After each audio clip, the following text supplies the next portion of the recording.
Industri penerbangan tengah berduka. Pasalnya telah terjadi 4 kecelakaan pesawat hanya dalam waktu 24 jam pada Minggu 29 Desember 2024. Selain kecelakaan dari Jeju Air di Korea Selatan, ada pula kecelakaan pesawat di Uni Emirat Arab. Pesawat terbang maskapai Jeju Air 7C101 gagal mendarat, keluar dari landasan pacu dan bertabrakan dengan tembok pembatas di Bandara Internasional Muan, Korea Selatan pada hari Minggu pagi waktu setempat. Mengutip laman dari The Korea Herald, awalnya maskapai berbiaya rendah tersebut diperingatkan petugas menara kontrol akan ada serangan burung. Pesawat tersebut terbang dari Bangkok, Thailand dengan membawa lebih dari 181 orang penumpang di dalamnya. Insiden ini mengakibatkan 179 orang meninggal dunia dan 2 kru kabin selamat meski menderita luka berat.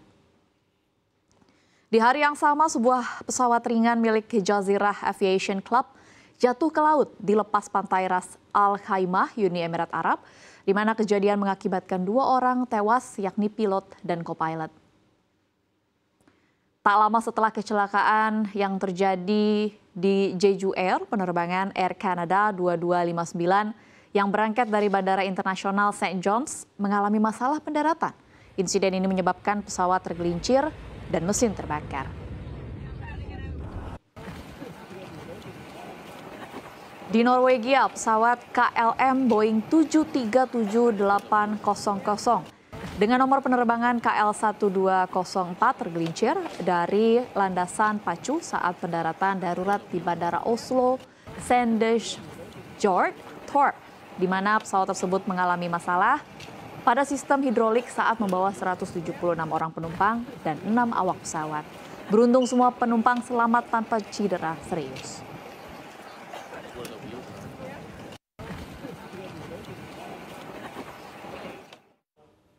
Pemirsa, sebelum kita memulai ulasan pada sore hari ini, saya mewakili seluruh redaksi CNBC Indonesia menyampaikan rasa bela sungkawa terhadap seluruh keluarga yang ditinggalkan dalam sejumlah insiden pesawat yang terjadi selama sepekan terakhir. Semoga seluruh keluarga dan juga kerabat diberikan kesabaran dan juga kekuatan.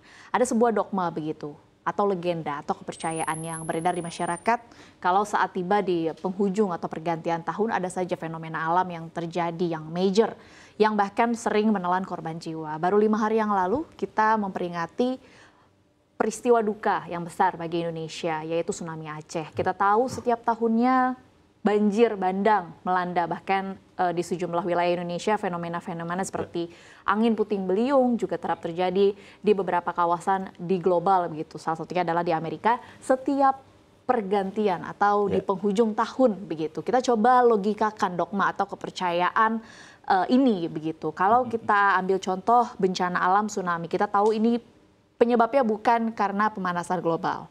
Tapi kalau saya coba tadi pada saat research, saya tanyakan ke salah satu AI yang berbasis teks, apakah kecelakaan pesawat ini tergolong bencana akibat pemanasan global?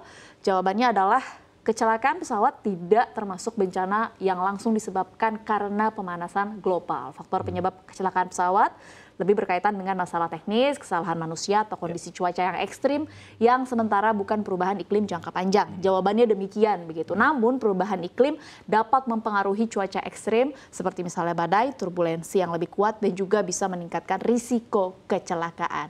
Bang Iqbal, tanggapannya?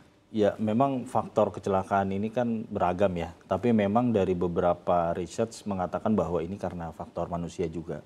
Jadi misalkan kita contoh insiden terakhir yang di Korea, itu memang pilotnya tidak bisa mengeluarkan roda ya. Jadi dia tidak bisa landing dengan sempurna. Walaupun itu dia sempat sudah diingatkan juga bahwa ada kawanan burung, kemudian mesinnya rusak, dan kemudian dia tidak bisa mendarat dengan sempurna. Yang menjadi perdebatan kemudian kan di ujung landasan itu ada tembok. Itu yang menjadi perdebatan di antara para pengamat penerbangan di dunia. Tapi yang ingin saya tekankan bahwa peristiwa-peristiwa yang terjadi di akhir tahun memang faktornya bukan cuma manusia pada akhirnya.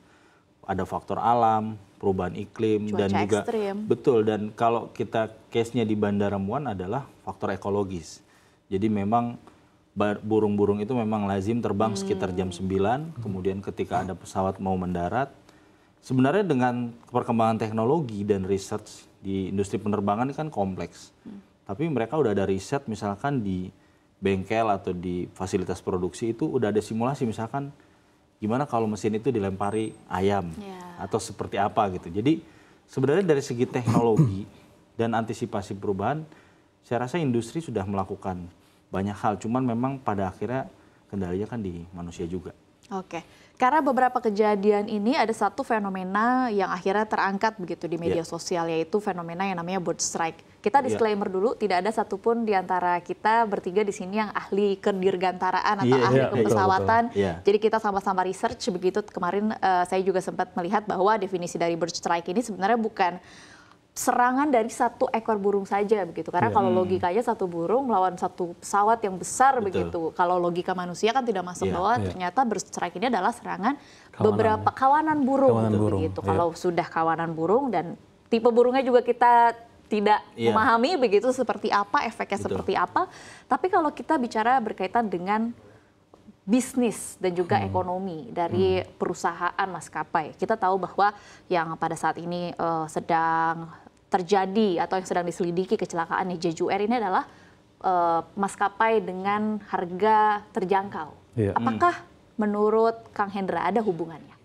Ya, jadi Dina, oke, terima kasih. Jadi ini memang menarik terkait dengan rentetan kecelakaan selama tahun ini. Memang kalau dalam teori matematika itu teori peluang ya, teori peluang itu semakin volume penumpang makin banyak atau mungkin frekuensi penerbangan makin banyak, jadi peluang atau potensi error itu terjadi pasti gitu. Pertama terkait dengan Jeju itu memang ya ini masih sangat kontroversi. Ada yang bilang faktor tadi burung, ada yang bilang faktor masalah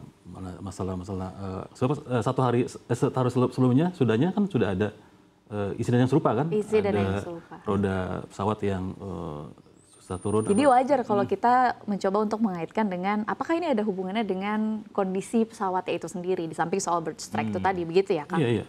Jadi kalau memang bicara dunia penerbangan itu sangat kompleks sekali ya, karena ada macam-macam regulasi, terus juga masalah faktor-faktor yang menentukan, mulai dari masalah bisnisnya, masalah ekosistem industri penerbangan di suatu negara. Jadi memang sangat kompleks gitu sih.